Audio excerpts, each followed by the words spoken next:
Making YouTube videos around Fallout 76, I see one question almost more than anything else. Is Fallout 76 good now? And time again, as I see that question, I almost always give a similar or identical answer. That being that, no, I wouldn't call it a good game just yet, especially by other standards set by previous Fallout games, but rather it's a lot better than it was when it did release. Over the past 6 months, Bethesda has massively improved their communication with the community, and now most community members have a pretty good idea of where the game is going before that actually does go live. Even further, a lot of the bugs that were there on release are now gone, and we've gotten several awesome content updates, leading many people to return to this game week after week and get a lot of enjoyment out of it. And in this video, I really want to talk about what I think Fallout 76 will need to really get from just being better to actually being a good Fallout game. And I would describe these as, in my opinion, the steps Bethesda still has to take with Fallout 76, and hopefully they are. It seems almost certain to me Fallout 76 will make an appearance at this year's E3 conference, and considering that's one of the biggest stages for Bethesda and really game press in general, I think there's going to be a big push to getting players that previously abandoned Fallout 76 to become interested in it again. So hopefully we'll see some of the things I mentioned in this video announced there. Either way, if you guys do enjoy the content or you want to keep track of some of Fallout 76's future updates, you can leave a like or subscribe.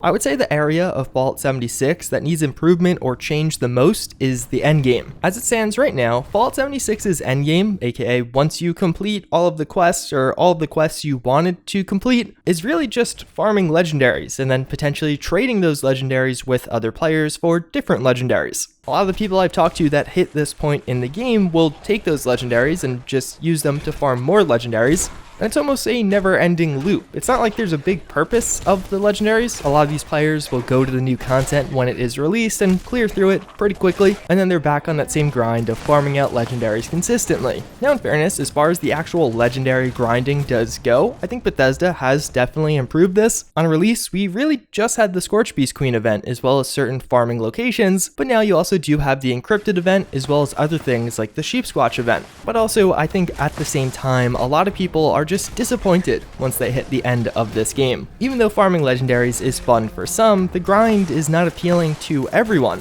And for that reason, I think this is one of the areas of the game that could really use a mix-up or some new things to do. I think Fallout 76's survival mode was one potential outlet of that, of people having a mode where they can consistently replay to PvP with others. But large in part, I just don't think a lot of people enjoy survival mode. They're either scared of losing some of their resources or just don't want to bother with wandering around for a while to maybe get one shot from afar or to have a very unbalanced PvP engagement. I think there's several methods Bethesda can take to actually change this up or improve this. I would say the first and one of the easier ones is actually to just make the endgame harder, but also give you better loot. Right now in Fallout 76, you can get 1, 2, or 3 star legendaries, but 4 and 5 star still aren't really there, despite there being slots for those stars, so seemingly it's coming at some point. Even further, just raising the level cap on items. Right now, items level 45 to 50 is pretty much the highest you'll ever find, despite the fact that many players are above that level. I think pushing that number all the way up to 100 or even something like 80 could be a nice improvement to the endgame, but at the same time add in certain areas or monsters that will give that. Although I think to a degree that's more of a band-aid fix. I think even what Bethesda has been doing so far, although improvements, isn't really going to solve the problem in the long term, and I think rather a new game mode could be a nice incentive. Something that you can consistently repeat over and over again, that maybe you can get certain rewards from that will carry over to your main character, but maybe doesn't have the same consequence associated with it as you see with survival mode. We know Nuclear Winter is on the way. I feel pretty confident in saying that it'll end up being a battle royale mode. That's my speculation. So we'll see how exactly that ends up getting implemented, and if Bethesda can implement a solution to the existing endgame problem. Although speaking of the endgame problem, I think one of the reasons this actually is a problem is due to the way the story is told. When new content is released for Fallout 76, the community at large pretty much lunges at it and then completes it in all of a day or two. And I think overall, Fallout 76 doesn't have a very repeatable story. I know several people who have made new characters to try out new builds on them, to actually use them as a mule, but it's very rare I hear people creating new characters to play through the story again. And even further, when I just recently made my video on Fallout 76's entire story, a lot of people are like, oh yeah, I got through like some of the quests and then just kind of gave up because I lost interest. Which is a real shame because I think Fallout 76 has a genuinely interesting story. It's just told in a passive manner through holotapes and terminal entries, which isn't everyone's cup of tea. I think Bethesda was experimenting with that one. They wanted to try something a bit different to try their environmental storytelling, and I think some of the time it definitely did work. There are certain quests in Fallout 76 that are touching and really interesting, but I think overall, most people would prefer a more active role in the Fallout 76 story. Not just hearing about what happened before me, but rather doing something that has an impact that actually either gives me access to more than I had before or some kind of change around me. I think we saw this to some degree with the Enclave questline, which I think is partly why so many people loved the Enclave questline, but I think the way the story is handled is something that Fallout 76 could really improve in the future. I think one, making the player have a way more active role would be a really good first step, but even further, I feel like Bethesda also isn't really taking full advantage of the opportunities that are presented in the unique position Fallout 76 is in. We have never seen a game take place just 25 years after the bombs drop. Most of them take place over 100 years later. Even further, Fallout 76's location is just outside of Fallout 3's location. I think some overlap or some connection to some of the events that happened in that area would be really cool. To maybe play a role in the creation of a new faction or some large event that we have heard about go on in a later game, but in Fallout 76 we see the precursor to that. And although I did enjoy some of the existing DLC, the Sheepsquatch questline was cool. I also think it'd be pretty cool to hear about the building up of some of these post-apocalyptic factions that we do see, or the ancestors to other major characters. I also am pretty curious if we're ever going to get DLC that actually continues the story of Fallout 76. There are a lot of loose ends, like the fate of the Overseer is never entirely clear. She's seemingly out there somewhere, and I think overall there are a lot of really cool and interesting ways to take future Fallout 76 story content, and yet the past two ones, although cool again, just didn't really do it for me. They don't stand out in my head as being super memorable or super impactful. And even the next one, although it sounds cool, at least based off the details I know right now, it doesn't seem like learning about the Pioneer Scouts is going to be another one that really leaves me with a long-lasting feeling. Another one I'd really love to see is the implementation of features from past Fallout games. Naturally, Fallout 76 really changed up the formula, and I understand why certain things had to go. But at the same time, I definitely feel like there are certain other things that could make a return,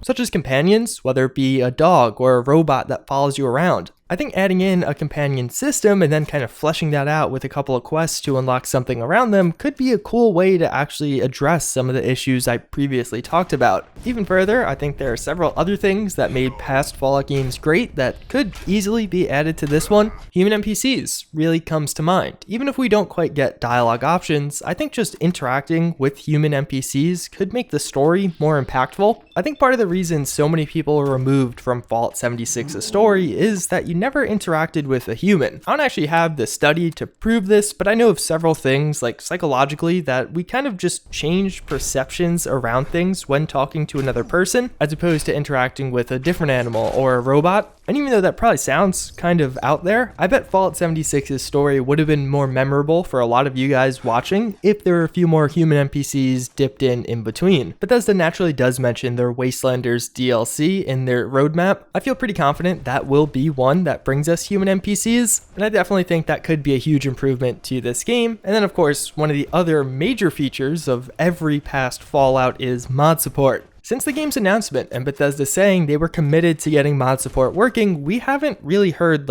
anything. Mod support is pretty much a staple of every Fallout game, and I'd love to see it in Fallout 76. I think that would actually absolve most of the problems, even if it really shouldn't. I definitely think Bethesda should try and fix all of their own bugs this time around, but just the constant flow of new and free content I think would be amazing for this and solve the endgame problem as well as some of the story problems. But at least as of right now, we haven't heard anything around that. Alright, so this next one is a pretty big one for me, and I really hope it's something we see see added, and that's with server changing events. One of the things that I disliked the most around Fallout 76 was it was so rare for you to actually make anything different. Like if you compare Appalachia from the day you bought the game to now, there's pretty much nothing different about it. Your character and your inventory might have changed, you might have built out your camp a little bit, but I think it would be really cool if Bethesda made an effort for every so often there to actually be some kind of game-changing event go on in the world, or even to tie that into some of the major DLC. Like imagine if during the Fosnot Parade event, if enough people completed it, or if enough people defended the robots, they would decide, hey, we're actually gonna stay here and start interacting as traders. I think it'd be a really cool way to, one, get the community together, but also feel like you're living in an evolving world. One of the major themes of Fallout 76 was to rebuild America, or at least in the advertising and in the intro to the game, maybe have some kind of community building event. Maybe there's an in-game event where you could side with either the Brotherhood or the Enclave, go to a certain location and do some event that actually involves that, and then at the end, depending on which side actually won, an outpost for one faction or another will be a permanent addition there. That's just one example I thought up in all of 30 seconds, but I think there's a lot of potential here.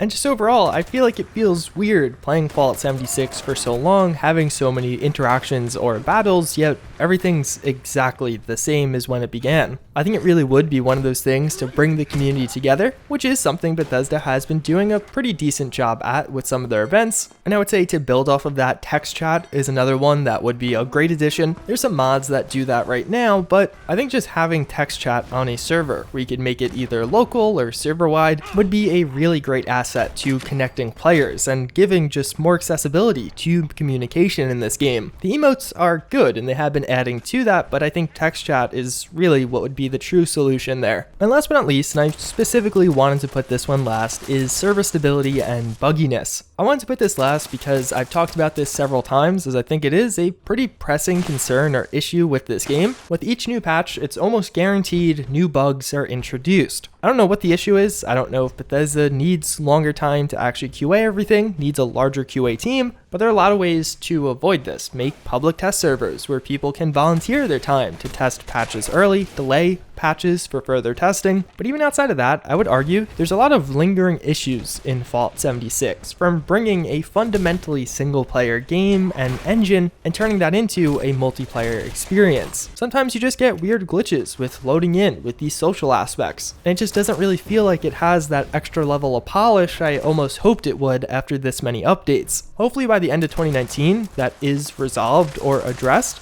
But I feel like Fallout 76 almost needs just like a good 3-4 months of health updates, improving stability, getting rid of some of those lingering issues. I think effort devoted into that area, even though it might piss off some of the members of the community due to the lack of new content, will really improve the health of the game over the long term. And that's kind of my list. I would love to know what you guys think about this in the comments down below, or what you think Fallout 76 needs to improve on. I would argue as of right now, the game definitely is trending upwards. Things have been going pretty well, but there still is a lot of room for improvement. And hopefully over the next few months, we actually see the announcement and eventual release of some of these ideas or concepts for Bethesda to address some of the existing problems in Fallout 76. Either way, that's pretty much going to wrap it up for this one. As always, again, I thank you all for watching. Hopefully you enjoyed. But with that, I do hope to see you all next time. Later.